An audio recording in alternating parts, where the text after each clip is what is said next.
माँ कहाँ है? बताइए ना पिताश्री, बताइए मुझे, कहाँ है माँ?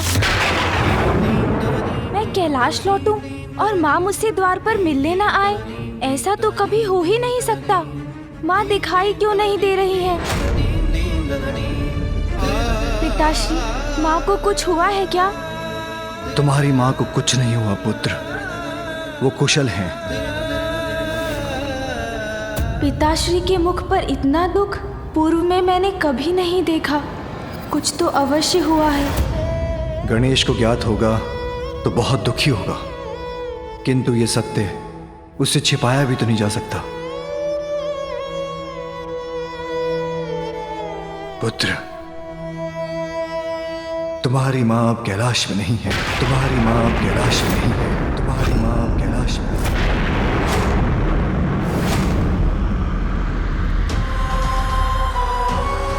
मैं समझा नहीं पिताश्री, माँ कैलाश में नहीं है तो कहाँ है? तुमसे बहुत बड़ी भूल हुई है, तुम्हें कैलाश छोड़कर जाना होगा। वो वहां है जहां वो अपनी भूल का प्रायश्चित कर रही हैं। भूल? पश्चाताप?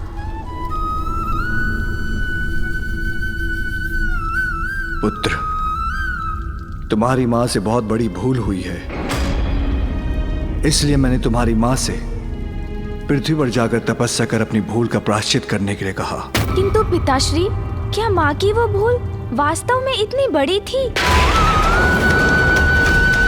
कि कैलाश से दूर भेजने के सिवाय उसकी सुधार का कोई भी उपाय नहीं था?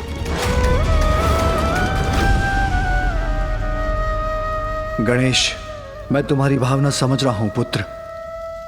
एक पुत्र की दृष्टि में उसके माता पिता से कोई भूल नहीं हो सकती। भूल तो हुई है आप दोनों से, किंतु माँ को दूर भेजने की भूल तो आपसे हुई है पिताश्री। पुत्र, पुत्र, पुत्र। क्षमा पिताश्री, भूल अवश्य हुई है माँ से, किंतु अनजाने में हुई है। वो तो बस क्रीड़ा कर रही थी, क्या उन्हें इतना भी अधिकार नहीं? जगत पिता और माता हैं तो क्या, हम भी अधिकारों की सीमाओं से बंधे हैं। उनके क्षणिक परिहास का भीषण परिणाम हुआ है अंधक का जन्म। महेश्वरी को जगत जननी होने के अपने दायित्व के प्रति और सजग रहने की आवश्यकता थी। पिताश्री, वो तो मात्र आपको एक उपहार देना चाहती थी। वो किसी दायित्व के विरुद्ध कैसे है? उनका कृत्य एक बहुत बड़ी भूल का कारण है। हमारे लिए जीवन में छोटी सी भूल का भी कोई स्थान नहीं है। ये सत्य है पिताश्री, किंतु क्या ये भी सत्य नहीं कि जब आपसे कोई भूल हुई है तो माँ ने सदैव आपको क्षमा किया है? माँ ने तो कभी आपको प्रायश्चित करने अपने से दूर नहीं भेजा। तो तुम मुझे मेरी भूल का स्मरण कराने वाले हो? नहीं पिताश्री, मैं तो बस उचित अनुचित, सत्य असत्य का भेद जानने का प्रयत्न कर रहा हूँ। क्या ये सत्य नहीं कि त्रिपुरासुर की सहायता कर आपसे एक बहुत बड़ी भूल हुई थी? मैंने उनकी सहायता अवश्य की थी, किंतु उनका वध भी मेरे ही हाथों हुआ था। किंतु एक लंबे समय तक उनकी रक्षा करने के बाद वो भूल नहीं थी क्या? और क्या ये भी सत्य नहीं कि आपको ज्ञात था गजासुर आपके वरदान का दुरुपयोग ही करेगा? तब भी आपने उसे वरदान दिया और उसने आपको ही अपने उदर में रखकर संसार के लिए एक महासंकट उत्पन्न कर दिया। गणेश, गणेश, गणेश, वो मेरा कर्तव्य और मेरा धर्म था। त्रिपुरासुर और गजासुर दोनों ने ही कठोर तप कर मुझे प्रसन्न किया था। अच्छे कर्मों का पुरस्कार और बुरे कर्मों का दंड, यही सृष्टि का नियम है। माँ ने किसी का बुरा कहाँ किया पिताश्री? उनसे जो भी भूल हुई वो तो आपके प्रति उनके स्नेह का परिणाम थी और आपने उन्हें दंडित कर दूर भेज दिया। अपने भक्तों पर सदा कृपा करने वाले भोलेनाथ हैं आप। भक्त अच्छा हो या बुरा, उसे कभी निराश नहीं करते। तो आपने माँ को क्यों निराश किया पिताश्री? सदा कर्तव्य को तुमसे ऊपर रखकर मैंने बार बार तुम्हें निराश किया है उमा।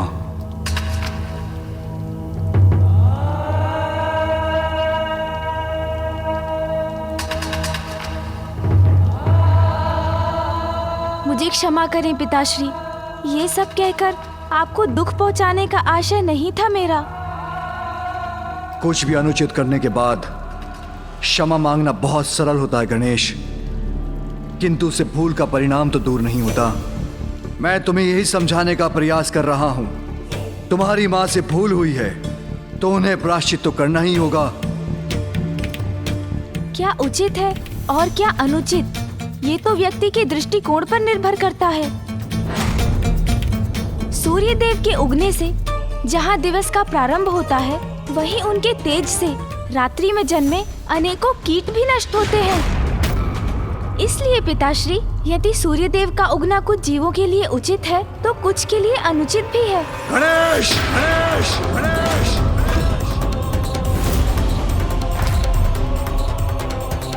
क्या ये सत्य नहीं पिताश्री कि वास्तव में आप मुझसे नहीं स्वयं अपने क्रोध से क्रोधित हैं? मैं जानता हूँ ये सत्य है।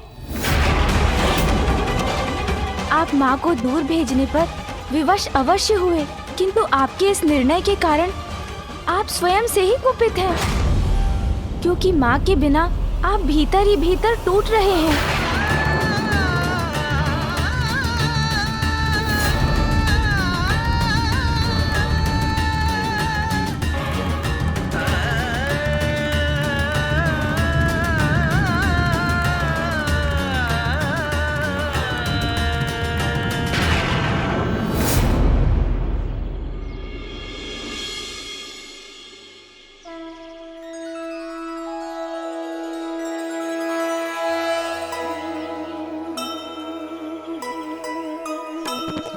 नियति ने कैसा ये खेल है खेला,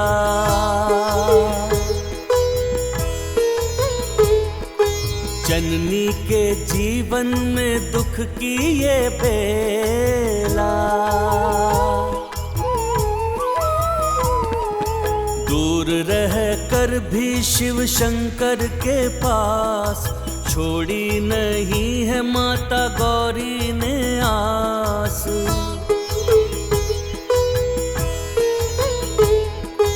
किंतु माता कर रही भोले का ध्यान, शिवलिंग को जल से कराया स्नान। धन्य है माता, धन्य है शंकर भोले, दोनों एक दूजे का प्रेम नहीं भूले।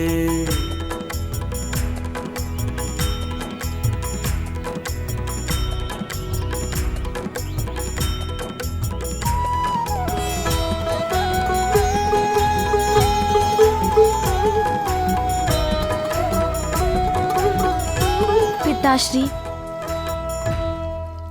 मुझे ज्ञात है आप माँ के वियोग की अग्नि में जल रहे हैं।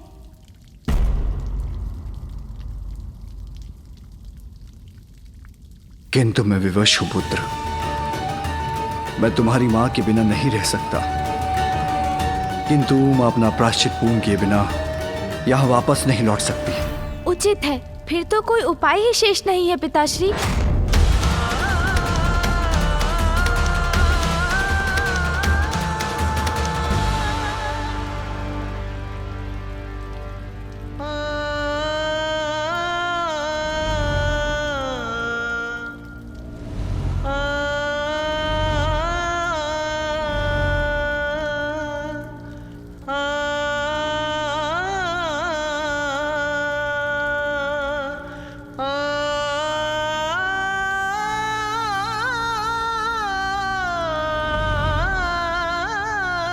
मूषक जी, मूषक जी, मूषक जी शीघ्र आइए।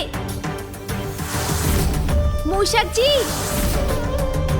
मूषक जी, मूषक जी। पुत्र, यदि मूषक जी तुम्हारे पास नहीं आ रहे हैं तो तुम उनके पास जाकर अपनी इच्छा व्यक्त क्यों नहीं करते? अवश्य पिताश्री, मैं भी तो यही बताने का प्रयास कर रहा था पिताश्री।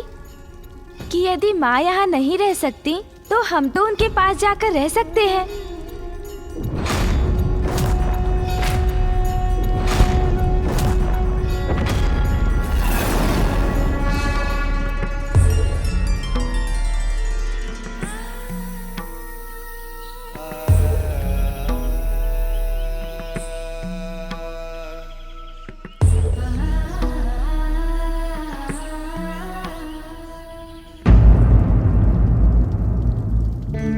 पिताश्री, संतान का संसार तो माता पिता के संयोग से पूर्ण होता है।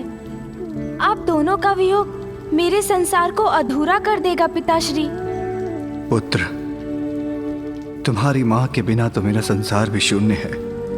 मेरा कैलाश तो वही है जहाँ उमा है, किंतु जो हुआ, क्या उसके बाद तुम्हारी माँ मुझे अपने साथ रहने की अनुमति देगी? ये तो उनसे पूछने पर ही ज्ञात होगा। आप अनुमति दे तो मैं जाकर आपका संदेश उन तक पहुंचाता हूँ। ठहरो गणेश, किंतु मैं दुखी हूँ। ये बात उमा से मत कहना, अन्यथा वो और भी दुखी हो जाएंगी और मेरे वहाँ आने की बात पूछते समय अवश्य इस बात का ध्यान रखना कि। आप चिंता मत कीजिए पिताश्री, माँ की ममता अपने पुत्र को निराश नहीं कर सकती। क्षमा करें प्रभु, आपने बुलाया किंतु मैं समय पर नहीं आ सका। धन्यवाद मूषक जी कि आप समय पर नहीं पहुँचे। यदि आ जाते तो मैं कदाचित पिताश्री को ये बात समझाने में सफल ही नहीं होता कि वे स्वयं भी जाकर माँ से भेंट तो कर ही सकते हैं। चलिए अब यात्रा के लिए तैयार हो जाइए। न जाने कितना दुखी होगा गणेश जब उसे ज्ञात होगा कि उसकी माँ कैलाश से दूर जा चुकी है। प्रस्थान करते समय मैं अपने पुत्र से भी नहीं मिल सकी।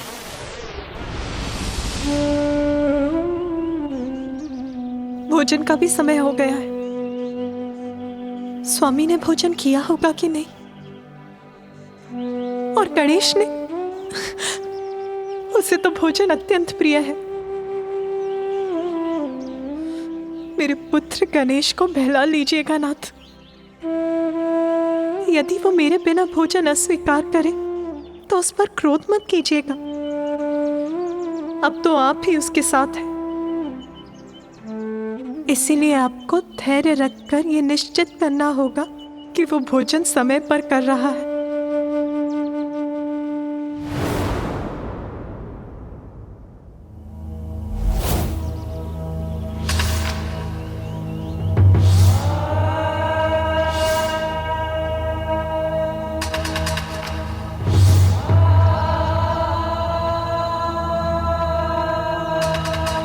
मुझसे इतनी बड़ी भूल कैसे हो गई स्वामी?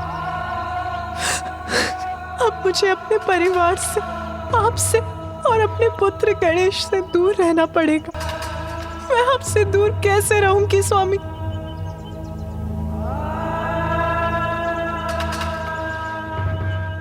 माँ,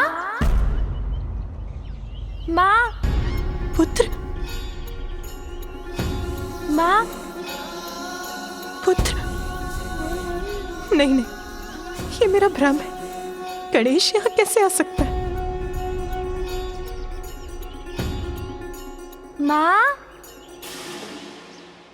पुत्र गणेश का स्वर तो यही कहीं से आ रहा है। माँ,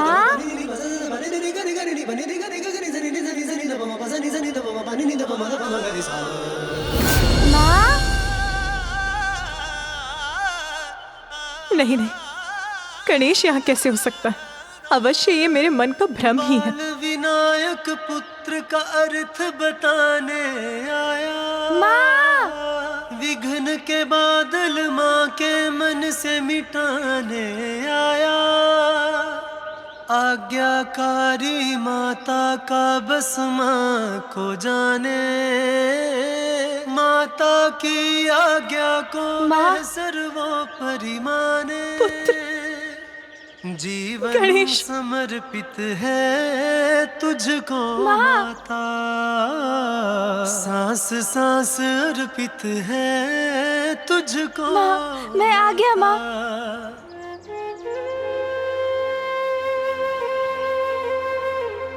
मुझे क्षमा करना पुत्र, मुझे तुमसे भेंट करे बिना ही यहाँ आना पड़ा। माँ, किंतु अब तो मैं ही आ गया हूँ आपके पास। अब आपको चिंता करने की कोई आवश्यकता नहीं है। किंतु पुत्र, तुम यहाँ आए कैसे? तुम्हारे पिताश्री को ज्ञात है कि तुम यहाँ हो? माँ, मैं अकेले कहाँ आया हूँ? कौन आया है तुम्हारे साथ? माँ, पिताश्री का विचार कर प्रसन्न हो रही हैं, अर्थात वो उनको यहाँ आने से मना नहीं करेंगी। माँ, मेरे साथ नंदी जी, तोतला जी, श्रृंगी जी और कौन पुत्र? और अन्य गण भी आए हैं।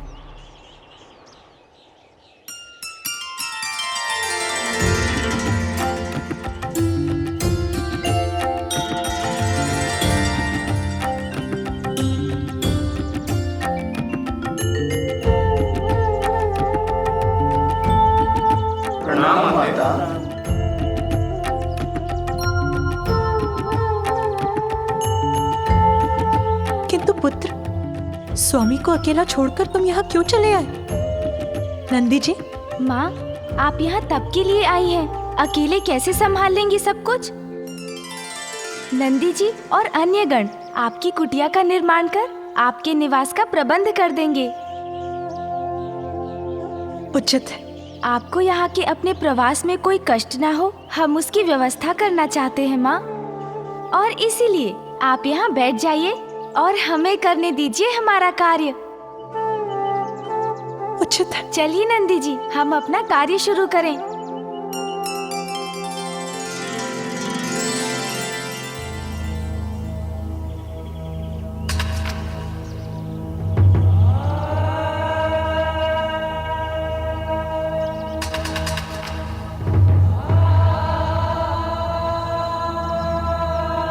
एक पल के लिए तो मुझे लगा कि आप आए हैं प्रभु, फिर अपनी इस भूल का भी आभास हो गया, क्योंकि आपके लिए तो कर्तव्य से ऊपर कुछ नहीं।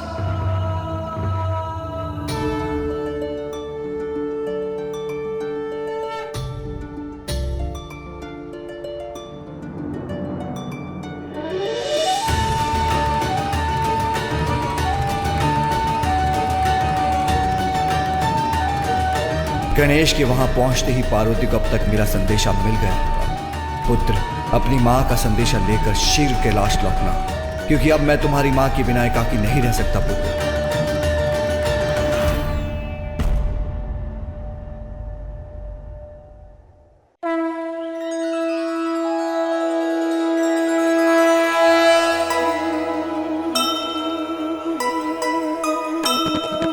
माता का ध्यान रखे एक दंत देवा,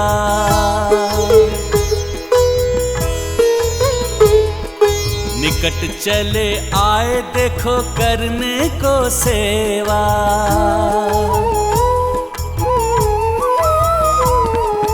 नंदी और गण के संग कुटिया बनाए, अनुराग आदर से उसको सजाए। जय गणेश जय गणेश जय गणेश देवा, माता जाति पार्वती पिता महादेवा। माँ, देखिए,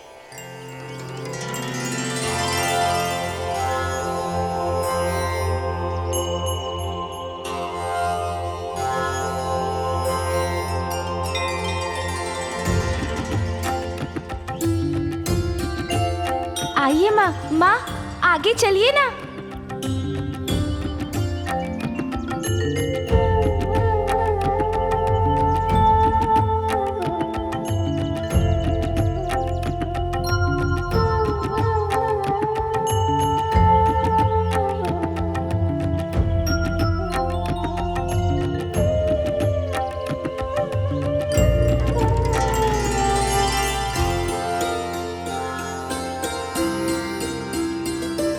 अति सुंदर पुत्र गणेश, नंदी, तोतलागण, आप सभी ने तो अत्यंत सुंदर कुटिया का निर्माण किया है। आइए माँ।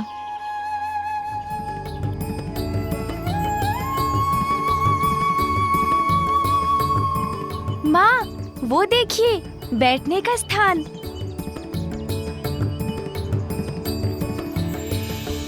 कैलाश में स्वामी के ध्यान स्थल के समान है ये।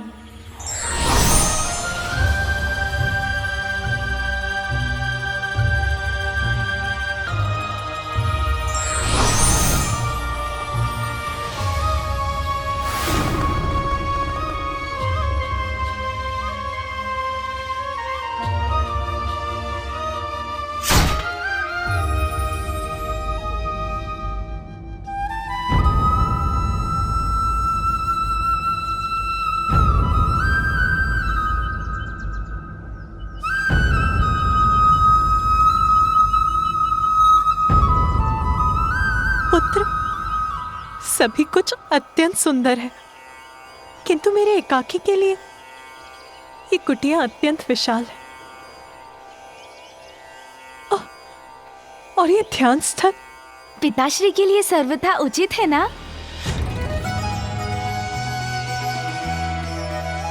पिताश्री के लिए? हाँ माँ, मैं आपके लिए पिताश्री का संदेश लेकर आया हूँ। महादेव का संदेश? आपसे विलग तो वो भी नहीं रह सकते माँ। पिताश्री ये जानने के लिए उत्सुक है कि क्या पुत्र? यही माँ, कि क्या वो भी यहाँ आपके साथ रह सकते हैं?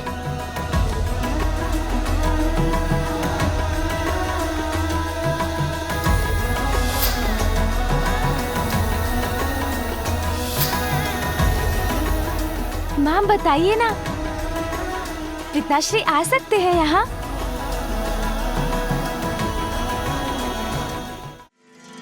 विश्वास नहीं होता, महादेव यहाँ अपनी उमा के पास आना चाहते हैं। अपना कैलाश, अपने समस्त दायित्व छोड़कर। तुम सत्य कह रहे हो पुत्र? हाँ माँ, यही सत्य है। आज प्रथम बार मुझे एक दायित्व में बंधे भगवान का नहीं, मेरे स्वामी का संदेश प्राप्त हुआ है। उनके यहाँ आने पर तो मैं धन्य हो जाऊंगी।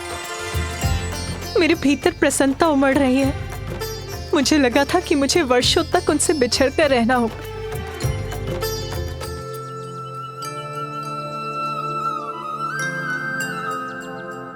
किंतु पुत्र, महादेव के तो अनेकों दायित्व हैं। उनके भक्त, उनके कर्तव्य, उन सभी को छोड़कर वो यहाँ कैसे आ पाएंगे? हाँ माँ, पिताश्री अवश्य आएंगे।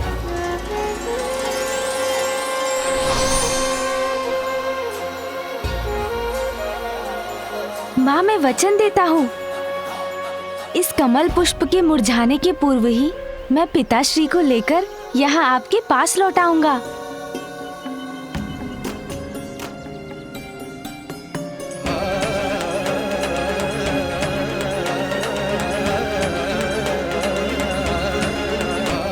ऐसा प्रथम बार हो रहा है जब उमा ने महादेव के लिए अपने कर्तव्यों को इतनी प्राथमिकता दी हो। उमा, मैं तुम्हारी प्रतीक्षा कर रहा, हाँ, ताकि मैं तुमसे आकर भेंट कर सकूं।